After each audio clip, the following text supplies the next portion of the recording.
Had my eyes closed on a stool, and I was soloing, and that's the first time I experienced the zone. For decades, Larry Carlton's guitar spoke the language of brilliance, smooth, soulful, and untouchable. His sound became the pulse of jazz and pop, a bridge between worlds of artistry and emotion.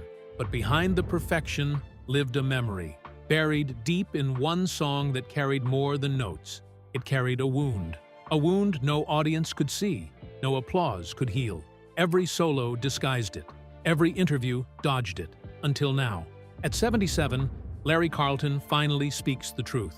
And what he confesses about this one song doesn't just change how we hear his music, it changes how we see the man himself. This isn't just a revelation, it's a heartbreak that has been echoing for decades. But what makes this song so devastating that even the master of smooth jazz can't escape its grip? Larry Carlton's earliest memories are not the roaring applause of arenas or the warm glow of recording studios. They are of silence, a silence heavy with confusion and loneliness. Born in 1948 in Southern California, his childhood was steeped in both promise and peril. His father worked tirelessly to keep the family afloat, while his mother held the home together. But behind closed doors, there were fractures that no one spoke of. Larry was a sensitive boy, withdrawn, searching for an outlet that could absorb the weight he couldn't voice. That outlet came in the form of a guitar. At first, it was nothing more than an inexpensive instrument, passed down through family friends, its strings worn, its body scratched. But for Larry, it was a lifeline. Each pluck, each note, carried an intimacy that words could not. When he pressed his fingers against the fretboard, it felt as though the instrument was listening, absorbing his confusion, his fears, and his silent cries. The guitar became his refuge in a household where tension often lingered in the air. At night, when others slept, he would retreat into the corners of his room, strumming gently, coaxing melodies that reflected his pain but also hinted at resilience. He didn't yet know the technical language of music, but he understood emotion, and the guitar was his translator. As he grew older, that fragile bond between boy and instrument solidified into something unshakable. Larry's teenage years were marked not by rebellion, but by discipline. While others sought distraction in recklessness, he sought it in practice. He studied the tones of blues, the intricacy of jazz, the rawness of rock. Each new style was like another language, and Larry became fluent in all of them. Yet, beneath the technical brilliance, there was always that undercurrent of vulnerability, the remnants of a boy trying to heal himself through sound. There's a reason why, even decades later, Larry's guitar playing would be described as soulful, aching, almost too personal. It wasn't just performance, it was confession. And though the audiences who eventually filled venues and bought his records couldn't see the boy he once was, they felt him in every bend of a note, every aching sustain. Larry would later say that the guitar didn't just give him music, it gave him survival.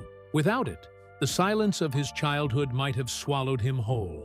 With it, he learned not only to endure, but to create something beautiful out of brokenness. The instrument became his first love, his first companion, and ultimately, the only thing that understood the depth of his pain when no one else could.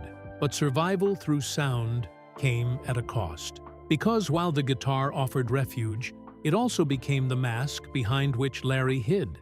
As his skill grew, so did the world's admiration. Yet the deeper truth, that his playing was born from unspoken scars, remained hidden. And though music gave him strength, it couldn't erase the haunting memories he carried, memories that would later resurface in ways he never expected. Fame often tells only half a story. For Larry Carlton, the half the world saw was dazzling. His rise from a studio session player to one of the most respected guitarists in the industry. His name appeared on records with legends, his solos became iconic, and his skill earned him both acclaim and envy. But what the world couldn't see was the secret that shadowed every triumph, a wound that time never fully healed. Larry has spoken sparingly about it, not because it was insignificant, but because it was too significant. The secret began in his youth, during the fragile years when trust is currency and innocence is a shield. Someone he trusted, someone meant to be a guide, betrayed that trust in the cruelest way. It was the kind of trauma that doesn't just scar, it embeds itself into every corner of your being. For decades, Larry carried the weight of that betrayal in silence. On the outside, he was the consummate professional, arriving at studios on time, laying down flawless takes, improvising with genius. But on the inside, he was still the boy who had been made to feel small, powerless, broken. And while the guitar gave him a voice, it also gave him cover, allowing him to pour out his grief without ever naming its source. Those who listened closely to his playing often remarked on the inexplicable sadness woven into even his most joyful solos. They weren't wrong. Music was both his shield and his confession. Every bend of a note, every aching vibrato, carried echoes of a boyhood stolen. But instead of destroying him, the secret shaped his art, giving it the kind of depth that can't be faked. Still, no amount of artistry can completely quiet the ghosts of the past. In private, Larry wrestled with shame, with mistrust, with the question of whether he would ever feel whole. Even in moments of triumph, Grammy wins, sold-out shows, standing ovations, the shadow of that secret remained. You are such a wonderful solo performer. I mean, Grammy Awards and your albums are great, but you spent years as a sideman. It was the silent audience to his life, always present, always watching. And yet, perhaps the most remarkable part of Larry's story is not that he carried this secret, but that he eventually dared to face it, to speak it aloud, to reclaim the narrative, was to wrestle control back from the hands of those who had stolen it from him. It was not an easy journey, and the scars of that secret never vanished. But in confronting it, Larry discovered something unexpected, that vulnerability was not weakness, but strength. It would take him decades to reach the point of revelation, but when he did, it wasn't just a personal act of healing, it was a gift to his fans. Because in telling his truth, he helped others see that the pain woven into their own lives could, too, become a source of power. By the late 1970s and into the 1980s, Larry Carlton was no longer just another guitarist in the background. He was a force. His work with Steely Dan, Joni Mitchell, and countless others had cemented his reputation as a virtuoso. His solos were studied, imitated, revered. In the world of session musicians, he was a king. But even kings can be haunted. The world assumed that fame must have healed him, that success erased the pain of his past. But what they didn't understand was that applause doesn't reach the parts of the soul where silence festers. Larry could walk off stage to thunderous cheers and still find himself staring into the abyss when the lights went out. Fame, in fact, amplified the pressure. With every accolade, the mask grew heavier. He was expected to be flawless, to embody brilliance without falter. But inside, the old wounds pulsed, reminding him that no amount of Grammys could rewrite the beginning of his story. The contrast was brutal. On one hand, the adoration of millions. On the other, the gnawing whispers of unworthiness that trailed him since childhood. And then, there was the darker side of success, the industry's relentless pace. The nights that bled into mornings, the numbing temptations that promised escape but often delivered only deeper despair. Larry wasn't immune. There were moments when the pain he had long buried clawed its way back to the surface, demanding to be acknowledged. He would channel it into his playing, but afterward, the silence returned, heavier than before. Colleagues admired his resilience, but they didn't see the cost. They didn't see the nights he lay awake, wondering if the world loved the man or only the music. I have to really say, in all honesty, that I was able to put it away, I think, because of my faith in God. They didn't see how every song carried not just artistry, but survival. It was during this period that one particular song, one that would follow him for the rest of his life, took shape. It wasn't just a composition. It was an unfiltered outpouring of everything he had never said aloud. The melody broke him because in writing it, he confronted the truth he had spent decades avoiding. It was raw, devastating, and honest.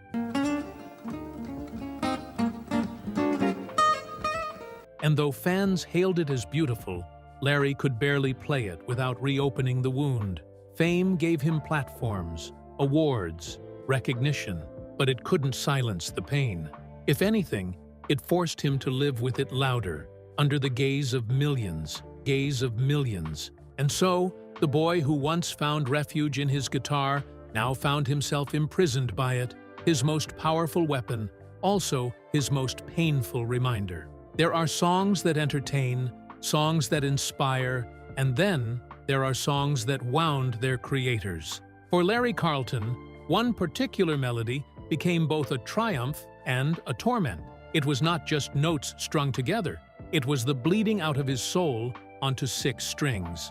Those who heard it often described it as haunting, beautiful, almost too intimate, as if Larry had let listeners into a room they weren't meant to see. But for Larry, performing it was never easy. Every time his fingers traced its opening chords, he felt the sting of memories he had worked so hard to bury. It was the sound of a boy crying out in the dark, disguised as a polished jazz composition. To the audience, it was genius. To Larry, it was confession. In interviews, he danced around its meaning, never fully disclosing what the song represented. But insiders who knew him best could see the toll it took. He would grow quiet after performances, retreating into himself. More than once, friends caught him alone backstage, staring at the floor, guitar still in hand, as though the weight of the music had pinned him down. Ironically, it was this song that elevated his career to new heights. Critics hailed it as proof of his mastery. Musicians studied it as if it held the secrets of the universe, and fans clung to it as though it had been written just for them. But the very success of the piece chained him to it, forcing him to relive the trauma embedded within its chords, night after night. Larry understood the paradox well. His greatest art came from his greatest pain. And while that made him revered, it also left him exposed. The song reopened wounds not because it was flawed, but because it was too honest. And honesty, when it comes to pain, is often unbearable. The more he played it, the more he realized that music had given him both salvation and damnation. His guitar had saved him as a boy, but as a man, it forced him to face the darkness he would have rather left behind. And in the echo of that haunting melody, he began to understand. Healing would never come from hiding. For all the acclaim Larry Carlton received, his personal life was marked by turbulence. Love, for him, was never simple. Perhaps it was because the shadow of his childhood secret made trust difficult, or perhaps because fame complicated everything it touched. Either way, the relationships that should have been his refuge often became battlegrounds. Larry loved deeply, with the same intensity he poured into his guitar. But that depth often clashed with the fragility of human bonds. He gave everything: his time, his devotion, his vulnerability. Yet time and again, betrayal found him. Some were small betrayals, the quiet lies that fester in silence. Others were devastating, shattering the fragile sense of safety he had worked so hard to build. One particular betrayal cut deeper than most. It came from someone he believed would never turn on him. When the truth surfaced, it was not just heartbreak, it was devastation. For a man who already carried scars of trust broken in his youth, this new wound felt like history repeating itself. The pain was unbearable, but instead of confronting it outwardly, Larry retreated into his music. And that was when his guitar once again became both weapon and sanctuary. The melodies he composed during this period were raw, laced with longing and bitterness. Fans marveled at their intensity, unaware that they were listening to a man trying to stitch together a heart in pieces. Love had failed him, betrayal had silenced him, but music became the language through which he screamed what words could not hold. Even as his relationships fractured, his career soared. Critics praised his work as emotionally unmatched, not realizing that those emotions were not performances. They were survival strategies. The very heartbreak that nearly destroyed him was the same force that fueled his genius. Larry came to understand something many artists never do. Love and betrayal are not opposites, but companions.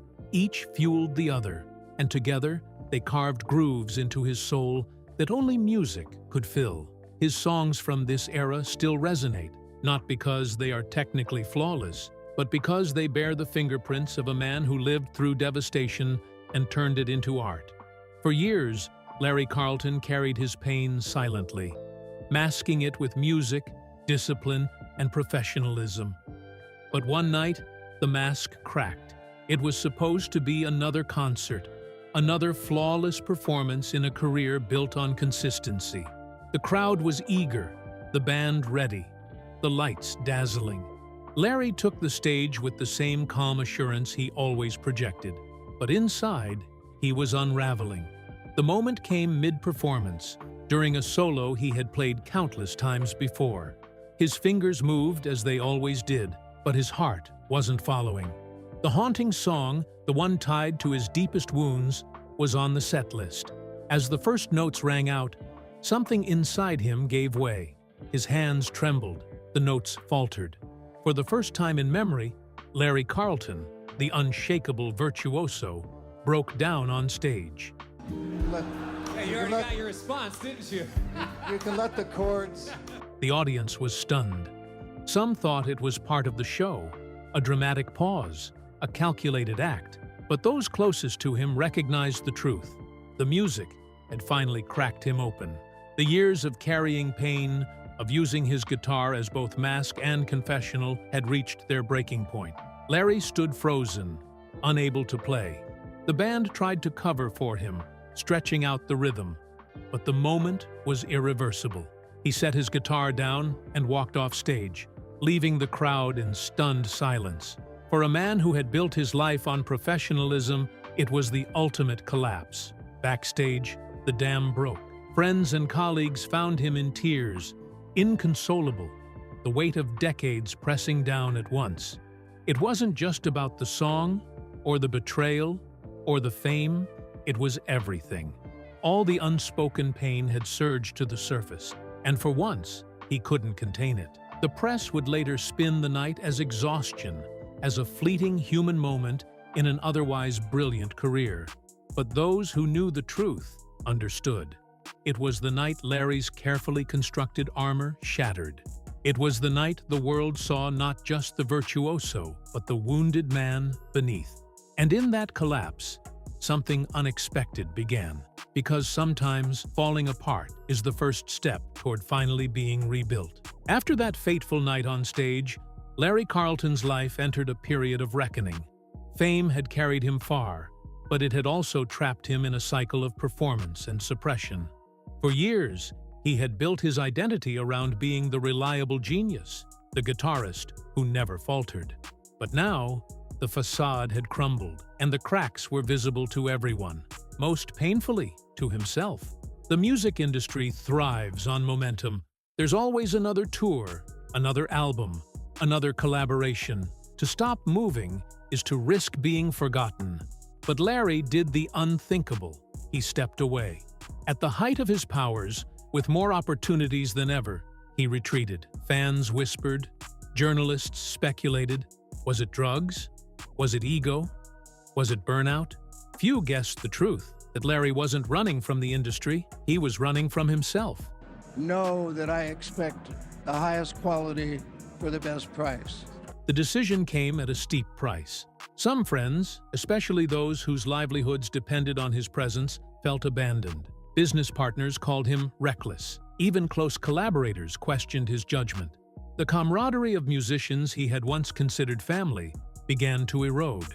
He wasn't just walking away from gigs. He was walking away from trust, from friendships, from the very circle that had defined him. And yet, for Larry, it was necessary. He had reached a point where the stage no longer felt like sanctuary, but prison. The applause rang hollow, the money meaningless. What good was fortune if every note played tore open the scars of his past? What good were friends if he could never truly show them who he was beneath the mask of perfection? Isolation followed. The man who once stood under blinding lights now sat in dim rooms, guitar still in hand, but used differently, no longer for audiences, but for himself. He rediscovered the boy who had first picked up the instrument not to impress, but to survive. In solitude, Larry began to rebuild, note by note, day by day. To the outside world, it looked like retreat. To Larry, it was reclamation. He was finally stripping away the layers of expectation and rediscovering the pure, unfiltered reason he had ever played guitar in the first place. But healing rarely comes cleanly. The decision to step away may have saved him, but it also cost him dearly. Relationships soured, opportunities vanished, and the music world he had once commanded moved on without him. Larry would come to understand that survival sometimes means sacrifice, and in his case, survival demanded he leave behind not just fortune, but friends who couldn't understand the weight he carried. In every artist's career, there is one piece of work that defines them. For Larry Carlton, it wasn't the countless iconic solos with Steely Dan, nor the flawless session work with Joni Mitchell or Michael Jackson. It was the melody, the same one that had once cracked him open on stage. That haunting piece became synonymous with his name, revered as the purest expression of his artistry. But few knew the real story behind it. The truth was that the melody was not written for fame, nor for acclaim. It was written in solitude at a moment when Larry was drowning in the memories of his youth. The betrayal, the silence, the loneliness, all of it converged one night as he sat alone with his guitar. His fingers moved almost involuntarily, tracing a sorrow he could not put into words. When the piece was finished, Larry didn't think of releasing it. To him, it was too raw, too private. It was not a song, but a confession. Yet when others heard it, they urged him to share it with the world. It's like a conversation, I just said something to you and you had a chance to think, what did he say?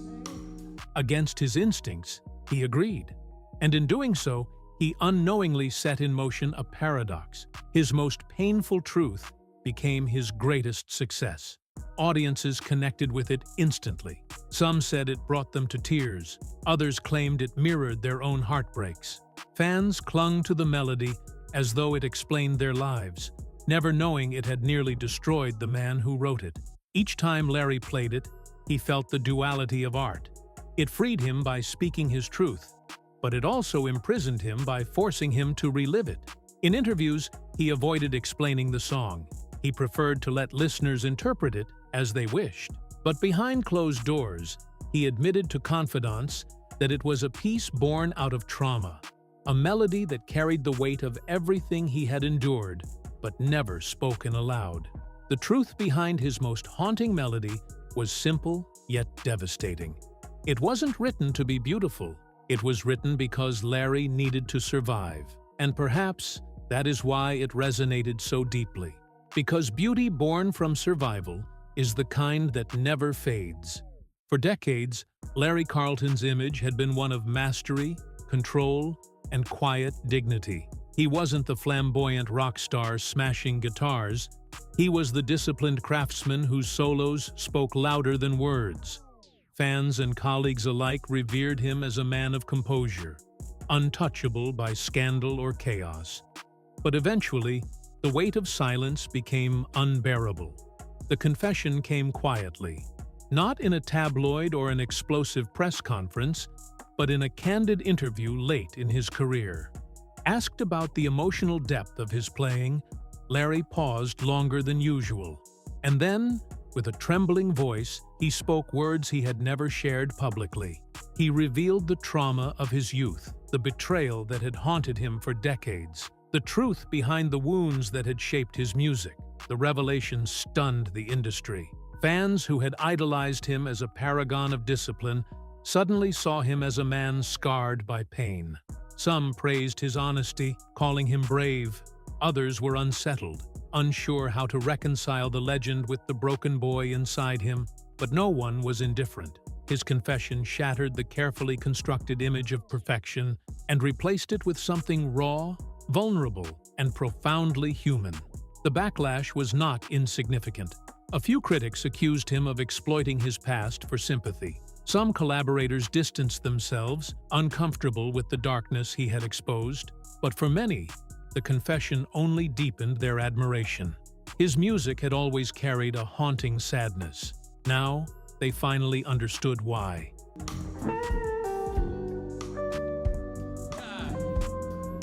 Larry himself felt both liberated and terrified.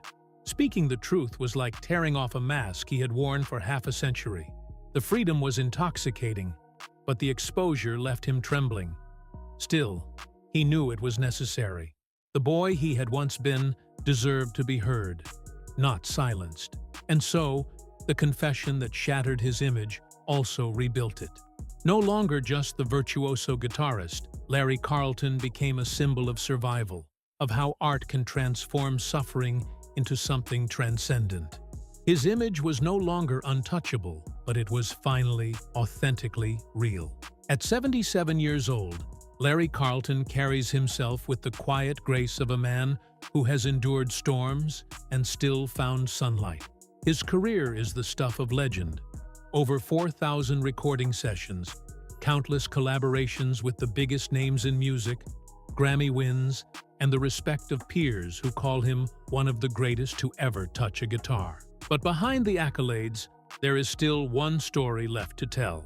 And at this age, Larry no longer hides it.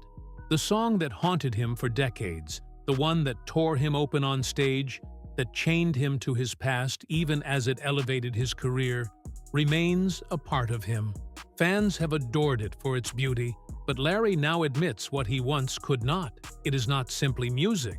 It is the cry of a wounded child, frozen in time, replayed over and over until the world mistook it for art. In a recent conversation, he revealed what few expected.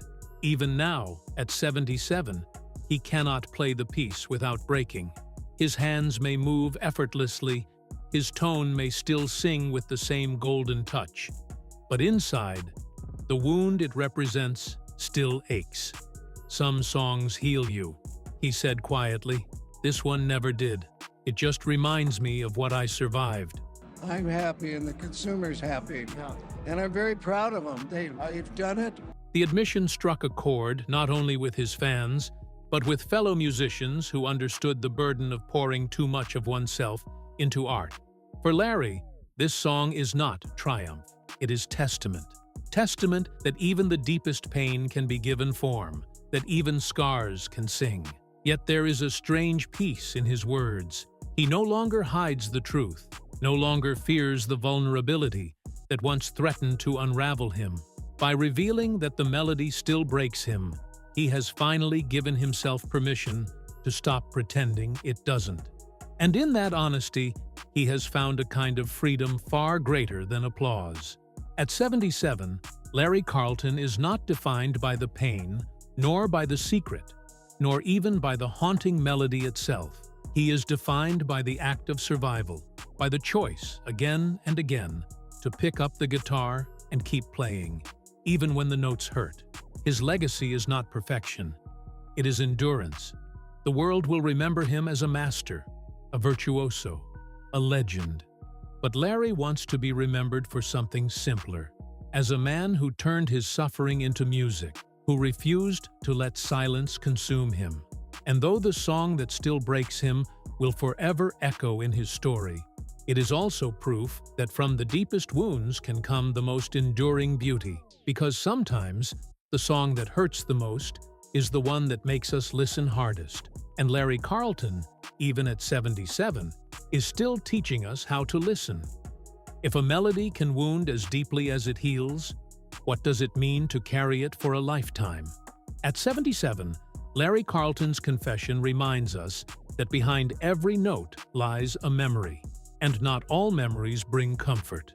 The strings may fall silent, but the pain they echo never fades. Tell us what you think in the comments below. Thanks for watching.